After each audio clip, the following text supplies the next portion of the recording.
Hello, this is Terry. I'm a practicing astrologer and a tarot reader. Welcome to another episode of my YouTube channel, Amethyst Astro Tarot, and also my podcast, Stars and Cars Chronicles by Amethyst Astro Tarot. Today is 13th of May 2024, and a new week is starting in May. And the important thing is that just before starting with what I'm going to talk about, it's important to note that we are in the last week of the Taurus season, and in this regard, we don't have much left, I think, in terms of sign changes, etc., until the sun moves into Gemini. And today's subject for me would be to talk about the Mercury retrograde post shadow. If you have followed before my other videos about Mercury retrograde, also it holds for all the retrograde periods that before a planet is retrograde, there is a pre-shadow period and a post-shadow period.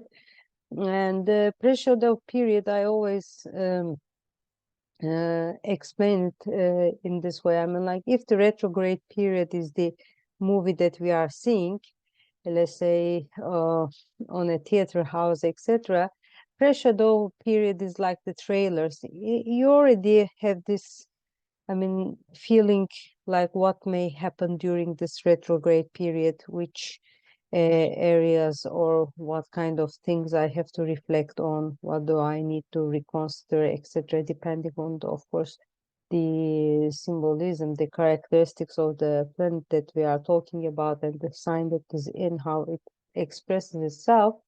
But then the retrograde period comes.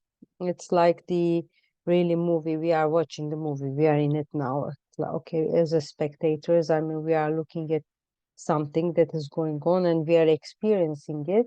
And then the post-shadow period is like more like that we leave the movie and then we start talking.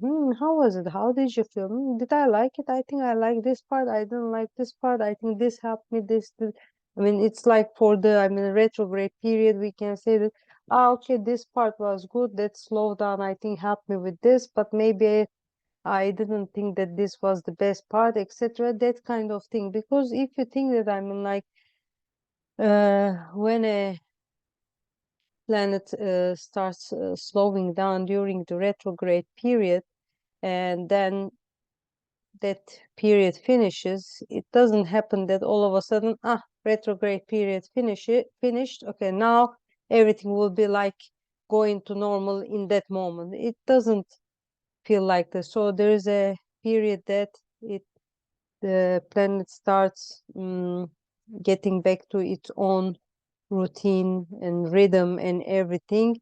And then in that period, yeah, we are making all these in a way reconciliation. And that's today, like I talked about all this to explain that today this post shadow period of the Mercury retrograde period is coming to an end. To be precise, it actually did happen on 13th of May 10:02 UK time. Post shadow period of Mercury came to an end, and the ending degree was Aries 27 degrees 13 minutes. So as I said, it was like a wrap up. I mean, like everything finished, and it's like a wrap up.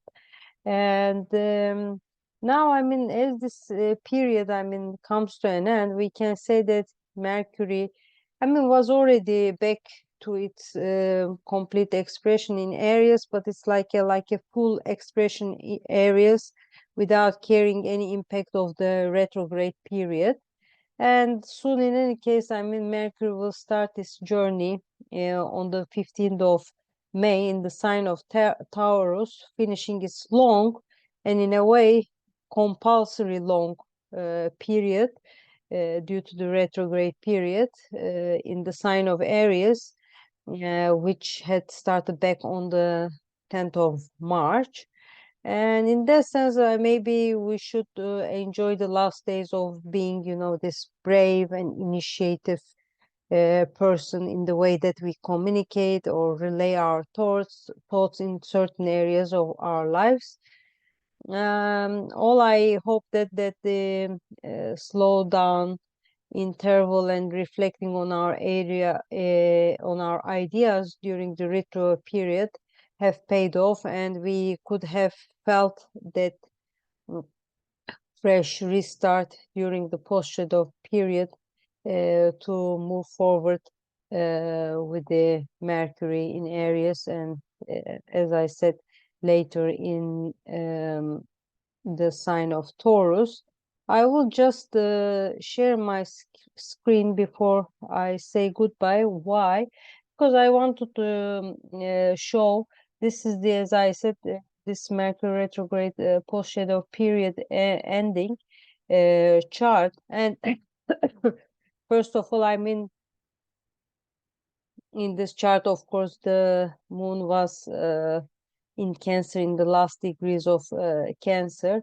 And the interesting thing is that this Saturn, Uranus Sun conjunction in Taurus.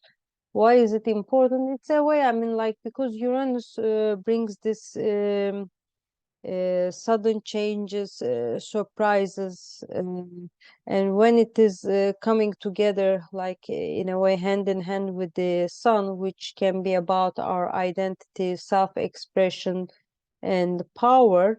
And when we think of the sign of Taurus, which can be about our, I mean, routines, our voice, and nature, earth, and like the things that I mean, we value the most. I think this could be today could be a day that we can see this unexpected uh,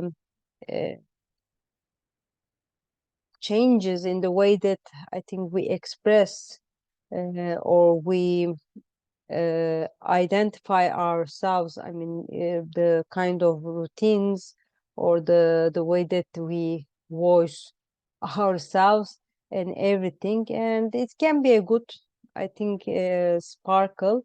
But of course, since it's in the Taurus, we wouldn't want like this 180 degrees change, but still it can be a good refreshing energy for us.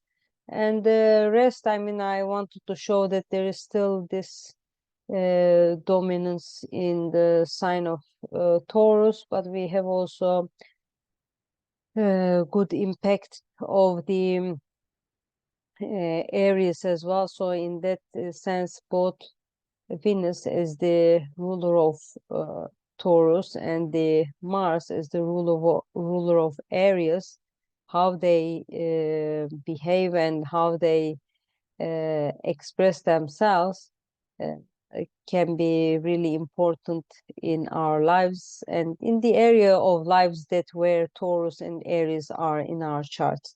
So I want to just share this with yourselves, and now I will stop sharing.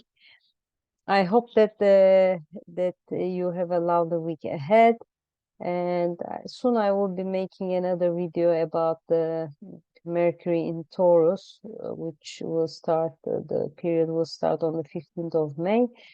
And all the best.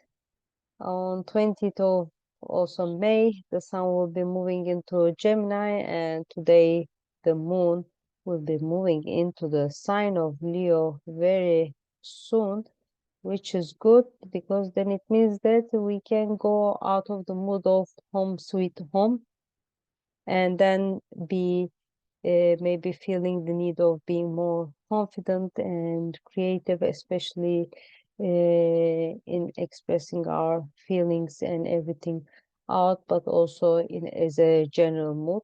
All the best. Bye bye.